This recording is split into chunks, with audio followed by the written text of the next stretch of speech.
सबसे पहले आज आप ये देखिए कि कैसे भारत की राजनीति एक नए युग में प्रवेश कर गई है।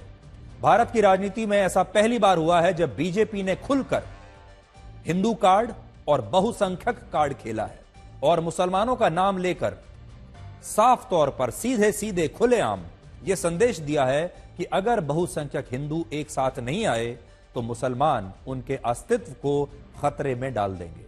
यानी जो वर्ग अल्पसंख्यक है वो बहुसंख्यक वर्ग को खतरे में डाल देगा और एक होने की आवश्यकता अल्पसंख्यक को नहीं बल्कि बहुसंख्यक को है। झारखंड में बीजेपी ने एक नया विज्ञापन जारी किया है और बीजेपी ने झारखंड के मुख्यमंत्री हेमंत सोरेन और राहुल गांधी पर कटाक्ष करते हुए यह नया वीडियो बनाया है जिसमें हेमंत सोरेन और राहुल गांधी एक साथ बैठे हुए हैं। उनके साथ तेजस्वी यादव भी बैठे हैं और ये तीनों चुनाव की रणनीति बना रहे हैं। और हेमंत सोरेन कहते हैं कि चुनावों में इस बार उनकी हालत बहुत खराब है, लेकिन घबराने की कोई आवश्यकता नहीं क्योंकि इस बार वो झारखंड में घुसपैठिए मुसलमानों के दम पर चुनाव जीतेंगे। और उसके बाद ये वीडियो शुरू होता है और इसमें बताया जाता है कि कैसे घुसपैठिए मुसलमानों की एंट्री हो रही है और अब ये जेएमएम को और कांग्रेस को चुनाव जिताएंगे। यानी बिल्कुल डायरेक्ट, किसी की कल्पना शक्ति पर कुछ नहीं छोड़ा गया है। साफ साफ ब्लैक और व्हाइट में यह बात बताई गई है। ब्लैक और व्हाइट में पूरा की पूरा जिसको आप कहते हैं ध्रुवीकरण, वो इस विज्ञापन में दिखाया गया है। पहले राजनीति में इस तरह की बातें इशारों में कही जाती थी, खुलेआम नहीं कही जाती थी, लेकिन इस बार बीजेपी ने साफ साफ शब्दों में मुसलमानों का नाम लेकर हिंदू कार्ड खेला है और यह एक नए तरह का लेकिन बहुत ही उग्र ध्रुवीकरण है जिसे आज पूरा देश ब्लैक और व्हाइट में देख रहा है। लोकसभा चुनावों में जब विपक्षी दल हिंदुओं को जातियों में बांटने की सोशल इंजीनियरिंग कर रहे थे और जब वो कामयाब भी हो गए, तभी हमने आपसे कहा था कि इस राजनीति के विरोध में बीजेपी हिंदुत्व के मुद्दे को अब और ज्यादा उग्र रूप से और ज्यादा ताकत से उठाएगी और अब वो ऐसा ही कर रही है। लोकसभा के जो नतीजे आए हैं उसके बाद बीजेपी के पास और कोई चारा नहीं था कि वो अपने इस हिंदुत्व के एजेंडे को और ज्यादा विशाल बनाए, बड़ा बनाए, इसमें और ताकत झोंक दे, इसे और ज्यादा साफ साफ उग्र रूप से लोगों के सामने पेश करे।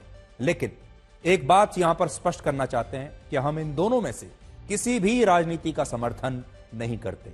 राजनीति विकास के नाम पर होनी चाहिए, सौहार्द के नाम पर होनी चाहिए, बल्कि हम आज सिर्फ आपको यह बताने की कोशिश कर रहे हैं कि भारत की राजनीति अब धीरे धीरे कितनी विभाजनकारी होती जा रही है और यह सब कुछ वोटों के लिए हो रहा है, सत्ता के लिए हो रहा है।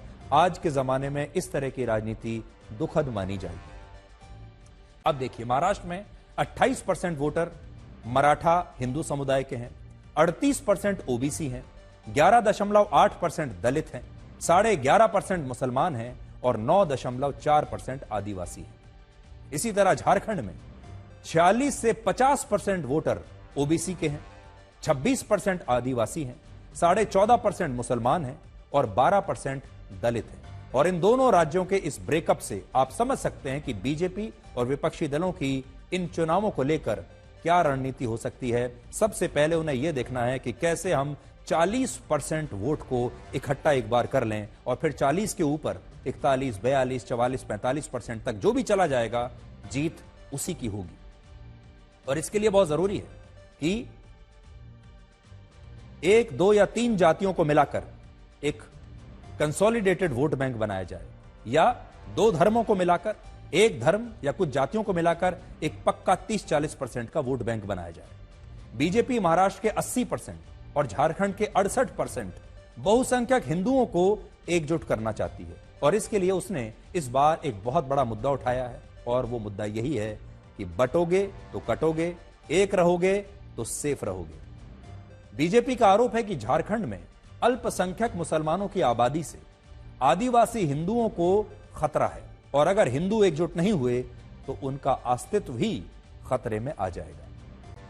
कनाडा, अमेरिका, ब्रिटेन, ऑस्ट्रेलिया और यहां तक कि अब भारत में भी बहुत सारे लोग आज हिंदू फोबिया का शिकार हैं और ये वही लोग हैं जो इस्लामोफोबिया के खिलाफ बड़े बड़े अभियान चलाते थे, लेकिन अब वहां पर वैसा ही अभियान हिंदुओं के लिए चल रहा है। बांग्लादेश में भी आप देख सकते हैं वहां पर क्या स्थिति है। तो इसलिए अब एक नया शब्द आया है, वो है हिंदू फोबिया। और दुनिया भर में जो हिंदू हैं वो अब ये शिकायत कर रहे हैं कि इस्लामोफोबिया की तरह अब वो हिंदू फोबिया के शिकार हो रहे हैं।